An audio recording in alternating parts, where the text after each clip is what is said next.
एक पुष्प का क्या वर्णन है, एक पुष्प का क्या आनंद है।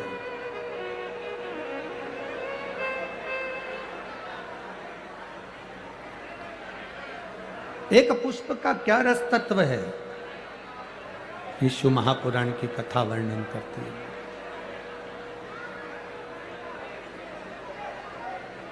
भगवान देवादिदेव महादेव की कथा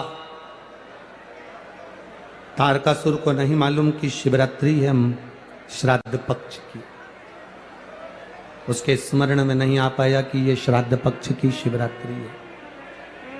उसके स्मरण में नहीं आया कि ये शिवरात्रि कितनी मूल होती है, कितनी महत्ववान। इस शिवरात्रि की कितनी महत्वता होती है। शिव महापुराण की कथा कहती है, भाई श्राद्ध पक्ष में पड़ने वाली शिवरात्रि का स्मरण जरूर करिएगा।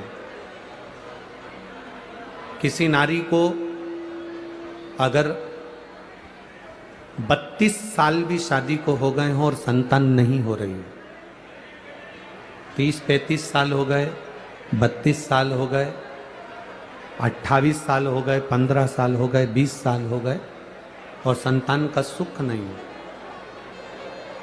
तो श्राद्ध पक्ष की शिवरात्रि की बड़ी महत्वता है, बड़ी महत्वता।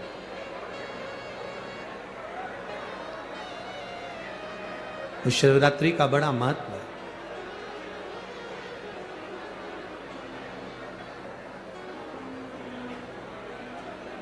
तारकासुर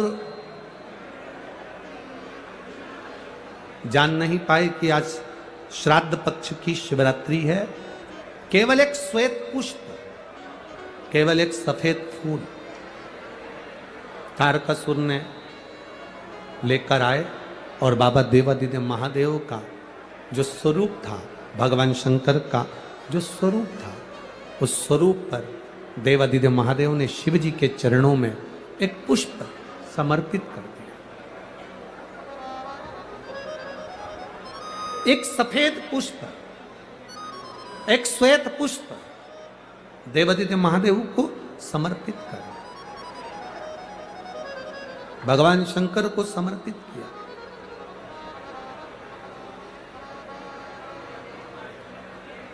उसका फल क्या हुआ? आप लोग भी निवेदन है, प्रयास करना। जितने लोग आस्था चैनल पर सुन रहे हैं, जितने लोग फेसबुक यूट्यूब पर सुन रहे हैं, जितने लोग इस कथा पंडाल में जो दिल लगाकर और ध्यान लगाकर सुन रहे हैं, आप लोगों से निवेदन, प्रयास करना। एक सफेद पुष्प, एक श्वेत पुष्प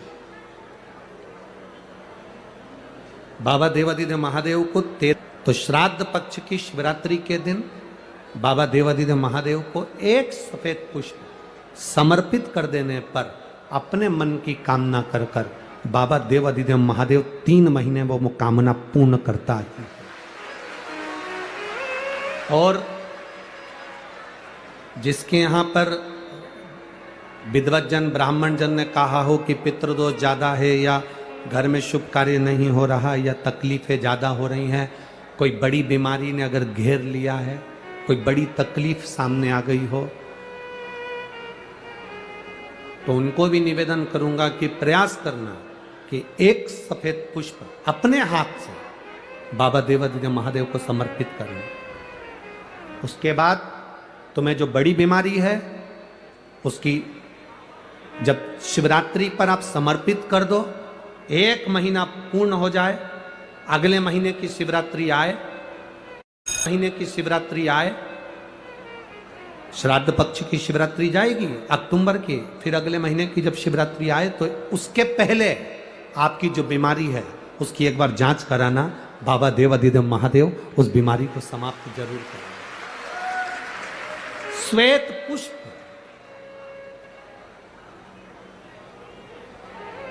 भगवान शंकर का जो श्राद्ध पक्ष का जो शिवरात्रि है उस पर जो श्वेत पुष्प की परिभाषा, उसको हमें जानना है,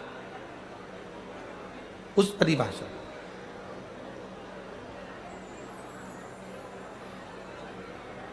आप लोगों को मालूम होगा कि हनुमान जी पूर्व जन्म में कौन थे? बोलो रे कोटा वाला। हनुमान जी का जो अवतार हुआ राम अवतार के समय पर, त्रेता में जो मेरे राम जी का जो सुंदर अवतार हुआ, तो राम जी के साथ में जो हनुमान जी प्रकट हुए, ये हनुमान जी को पूर्व जन्म में,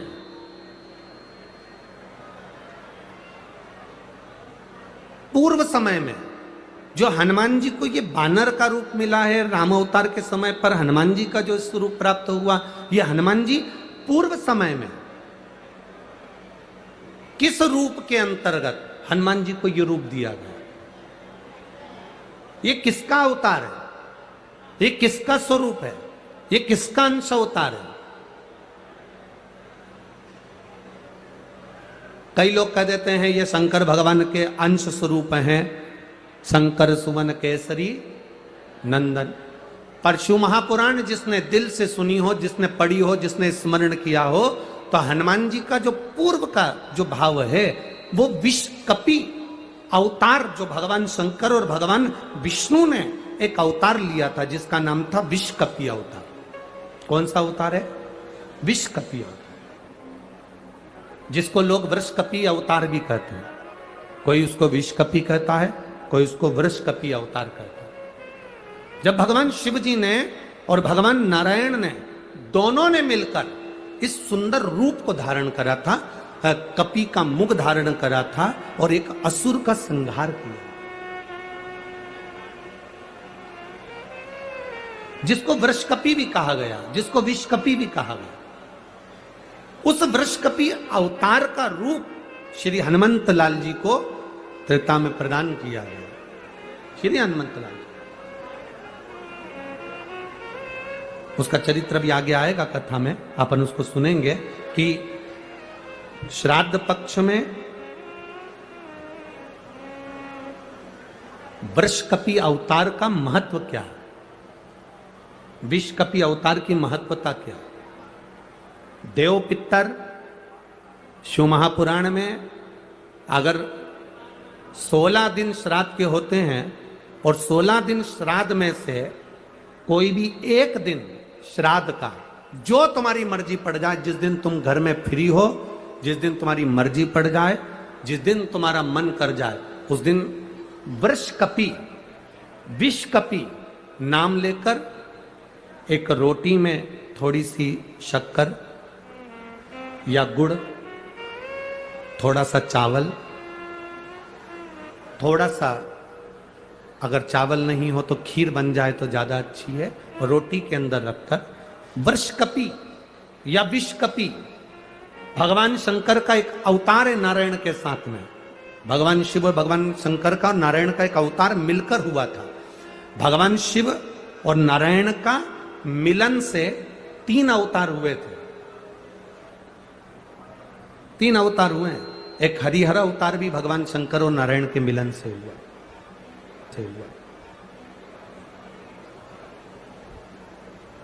एक वृषकपि अवतार भी नारायण और शिव के मिलन से हुआ। तो जो वृषकपि अवतार है भगवान शंकर और एक भगवान नारायण और भगवान शंकर के मिलन से शरंभेश्वर अवतार भगवान शंकर का और नारायण का मिलकर हुआ है, शरंभेश्वर। ये 3 अवतार नारायण और शिव जी मिलकर बने हैं। 3 अवतार भगवान शंकर ने नारायण के साथ मिलकर लिया, शरीर एक बनाया, दोनों मिल गए, एक शरीर बनाकर जगत का कल्याण करा। रोटी हो तो रोटी, पूड़ी हो तो पूड़ी, पराठा हो तो पराठा, जो तुम बनाए हो उसमें थोड़ा सा मात्रा दूध चावल की या खीर की, थोड़ी सी मात्रा गुड़ की, और वृषकपि या विश्वकपि अवतार का नाम लेकर अपने दरवाजे के बाहर खड़े होकर जो गौ माता को श्राद्ध पक्ष में किसी भी दिन ये भोजन वृषकपि का नाम लेकर दे देते हैं, उसके घर में कभी संपदा की कमी नहीं आती, धन की कमी नहीं आती। श्राद्ध पक्ष का ये स्वरूप है विश्वकपि अवतार। एक बार सब बोलेंगे बोल विष्कपी भगवान की। अब नाम आप लोग ले जिससे आप लोगों को याद हो जाए। बोलिए विष्कपी भगवान की।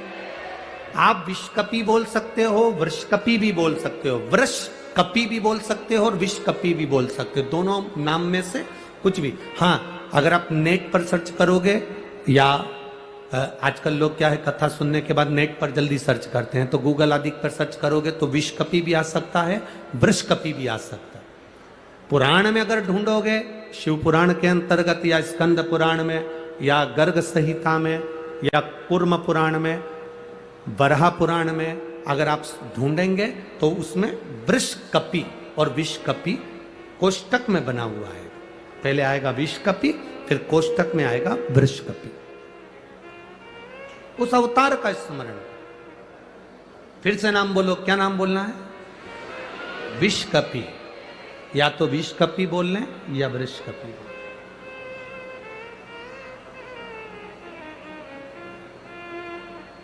देव पितर कथा का ये सबसे सुंदर संवाद है विष्कपी अवतार का। भगवान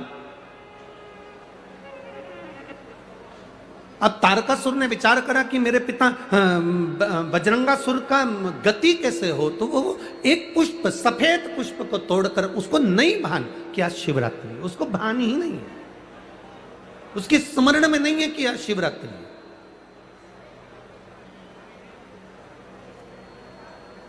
फूल तोड़ा, देवादिदेव महादेव के चरणों में समर्पित करा, शिव जी के नेत्र खुल गए। शंकर भगवान ने नेत्र खोलते से ही तारकासुर से पूछा, तुझे क्या चाहिए? तारकासुर कहता है, मेरे पिता बजरंगासुर की गति नहीं हुई है, वो भटक रहा है। मेरी माता जब सोती है, उनके स्वप्न में मेरे पिता आते हैं। मेरी माता वन में घूमती है, मेरे पिता उसके पीछे चलते हुए दिखते हैं। कभी कभी पितर, कभी कभी पूर्वज। हमको ऐसा लगता है कि हम काम कर रहे हैं और मुझे कोई देख रहा है। कभी कभी ऐसा लगता है कि मैं चल रही हूं, मेरे पीछे कोई चल रहा है।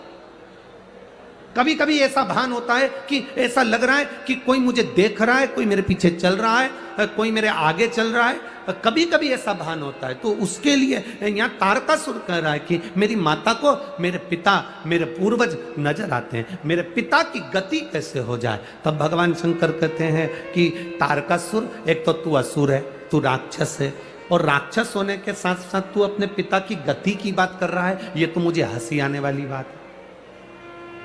एक राक्षस कहे कि मेरे पिता का मोक्ष हो जाए, तो ये तो बड़ी हंसी की बात है, ये तो बड़ी विचित्र बात। पर तुम पूछ रहे हो, भगवान देवादिदेव महादेव ने कहा कि तुम्हारे पिता की गति के लिए तुम ब्राह्मण भोज, संत भोज, गुरु भोज, दरिद्र भोज ये क्यों ना करते? तारकासुर ने कहा, मैंने पूरी पृथ्वी को निमंत्रण दिया, कोई मेरे यहाँ भोजन करने नहीं आया। सबको भय लगा कहीं मैं मांस ना मिला दूं, गलत पदार्थ ना मिला दूं, गलत चीजें ना मिला दूं, उसका स्मरण ना हो जाए, इसलिए कोई मेरे यहाँ भोजन करने नहीं आया। शंकर जी उसी समय पर कहते हैं, तेरे पिता की गति के लिए नंदी तुझे ज्ञान देगा। भगवान ने नंदी की ओर इशारा करा। नंदी ने तारकासुर से कहा, सुन तारका, अगर अपने पूर्वजों को जल नहीं दे सकते, अपने पूर्वजों को तर्पण नहीं कर सकते, अपने पूर्वजों के लिए भोजन नहीं करा सकते, अपने पूर्वजों के लिए कोई तुम भाग नहीं दे सकते, अपने पितरों के लिए तुम कुछ नहीं कर सकते, तो नंदी ने तारकासुर से कहा, एक मुट्ठी दुर्बा घास उखाड़ कर किसी गाय को खिला देना, उससे भी तेरी पिता की, तेरे पूर्वज की मुक्ति गति निश्चित है। ये नंदी का ज्ञान है, ये नंदीश्वर का ज्ञान। 16 दिन श्राद्ध में बन सके, आप अगर किसी को भोजन करा सके ठीक है, ना करा सके ठीक है, कुछ नहीं बने तो थोड़ी सी घास, थोड़ा सा ग्रास तोड़कर गौ माता को भी खिला देने पर हमारे पूर्वजों को, हमारे पितरों को मुक्ति प्राप्त हो जाती है, मोक्ष मिल जाता है। क्यों? गौ माता के शरीर में देवताओं का निवास है। उसको जानने वाला जान सकता है, बाकी के तो लोग आज के जमाने में हम क्या कहें, केवल दुनिया के लोग एक बात कहते हैं, गौ माता की जय हो, गौ माता की रक्षा हो, रक्षा हो, रक्षा हो।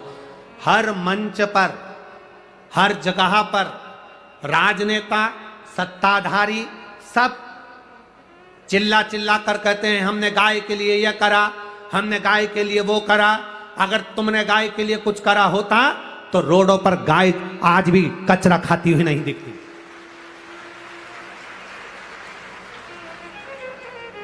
आज भी रोड पर गाय कचरा खाते हुए नहीं दिखती। अगर गौ माता की रक्षा के लिए, गौ माता के लिए कुछ किया होता तो यहां सामने नजर आता।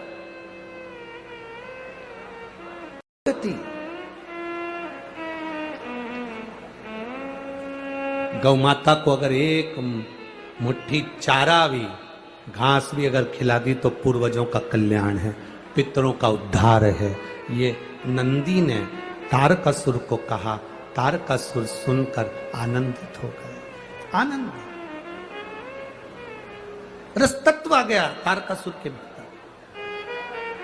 तारकासुर ने सुना, गया, घास लेकर गौ माता को दिया। गाय की आंख से आंसू बह रहे थे तो तारकासुर ने पूछ लिया, गौ माता मैंने तुम्हारे को घास खिलाया और तुम रो रही हो?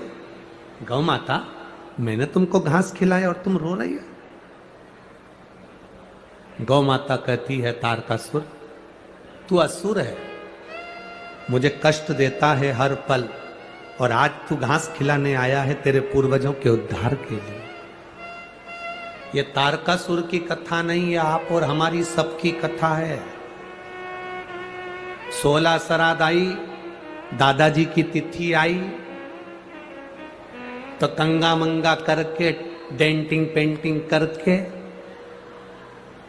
गौ माता को बुला रही, ले आजा आजा आजा, ले ले ले। कोई ने पूछा क्यों काकी क्या कर रही हो? आज हमारे दादाजी की तिथि है तो गाय को रोटी देना है। गाय उधर जा रही, गाय ने मुड़ के देख लिया कि आंटी जी बुला रही है, पर गाय नहीं आई। गाय के पास में बैल खड़ा था। बैल ने गाय से पूछा, वो आंटी जी बुला रही, जा क्यों नहीं रही? तो गाय बैल से बोली, ऐसी आंटी को जान दे चूल्हा में। जब 16 श्राद्ध आती है तब मेरी याद आती है अपने बुढ़े डोकरों को मोक्ष देने के लिए, बाकी के समय तो डंडा लेके दरवाजे पर खड़ी रहती है। क्या करूं आंटी का और क्या करूं अंकल का? क्यों रे अंकल और आंटी? केवल 16 श्राद्ध आई, दादाजी की तिथि आई, दादी की तिथि आई, तब गौ माता की याद आई। जब तिथि चली गई फिर दरवाजे पर गाय आई तो पानी डाल के, डंडा मार के, हट हट चल चल। गौ माता ने भी सोच लिया तेरे यहां तो नहीं आऊंगी श्राद्ध में, चाहे कुछ भी हो जाए।